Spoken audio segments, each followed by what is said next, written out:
মানে বহাগ বিহুৰ প্ৰথম দিন আজি আমাৰ যিহেতু সকলোৱে গোভা দেউৰ যায় দেওবাৰ দিনাখনে গৰু গা ধুৱায় সেই উপলক্ষে আমাৰ বঙালবৰী গাঁৱৰ ৰাইজে বঙালবৰীৰ পৰা ইয়াৰ পৰা প্ৰায় 1.5 কিলোমিটাৰ দূৰত্ব হয়। ইয়াতে আগৰ মানুহেনো আমাৰ গাঁৱৰ মানুহ ইয়াতে বসবাস কৰিছিলে আৰু এইখন থান আমাৰে থান চাৰিভাই থান। এই চাৰিভাই থানৰ আজি দেওবাৰ দিনত গৰু গা ধোৱা সকলো মানে যুৱক আৰু বুঢ়াই মিলি আহি ইয়াত থান পূজা কৰেহি আৰু ইতিমধ্যে সাতবনী পূজা কৰা হৈছে। এই সাতবনী পূজা কৰাৰ কাৰণে 7টা আসন পাৰা হৈছে। এই পূজা ইতিমধ্যে সমাপ্ত হৈছে। ইয়াৰ পিছতে আৰু আমাৰ কি কৰিব, আমাৰ বলিবিধান পৰ্ব আছে। এই বলিবিধান পৰ্ব খণ্ডটি আমি পিছলৈ যাওঁ আহকচোন বাৰু। পাৰযোৰ উলিয়াই লখি 1 নং বঙালবৰী গাঁৱৰ যিটো চাৰিভাই থানৰ পূজা আমি ইতিমধ্যে আমাৰ ৰাইজৰ সাতবনী পূজাটো হৈ গৈছে।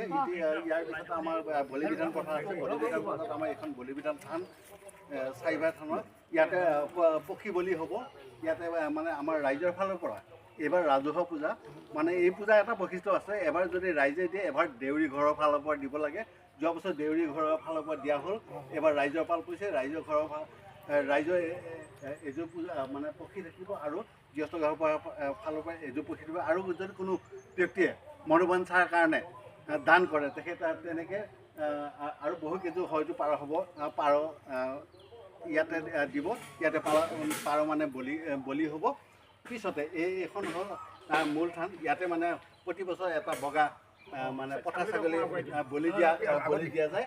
এই ছাগলীটো মই আগতে কোৱাৰ দৰে মানে কি হয়, যদি দেউৰী ঘৰে এবছৰ দিয়ে, ৰাইজে এবছৰ দিয়ে, তেনেকৈ পূজা পাৰ্বণটো সেই অতীজৰ পৰা চলি আহিছে। যোৱা বছৰ দেউৰী ঘৰৰ ফালৰ পৰা দিয়া গ'ল, এইবাৰ ৰাইজৰ ফালৰ পৰা দিয়া হৈছে। ইয়াৰ মানে এটা বগা পঠা ছাগলী, ইয়াতে পঠা ছাগলীটো বলিদান দিয়া হ'ব। ইয়াৰ পিছতে আমাৰ আকৌ গংগামাও পূজা আছে। গংগামাও পূজাটো লৈ আমি অলপ আগবাঢ়ি যাওঁ বলকচোন।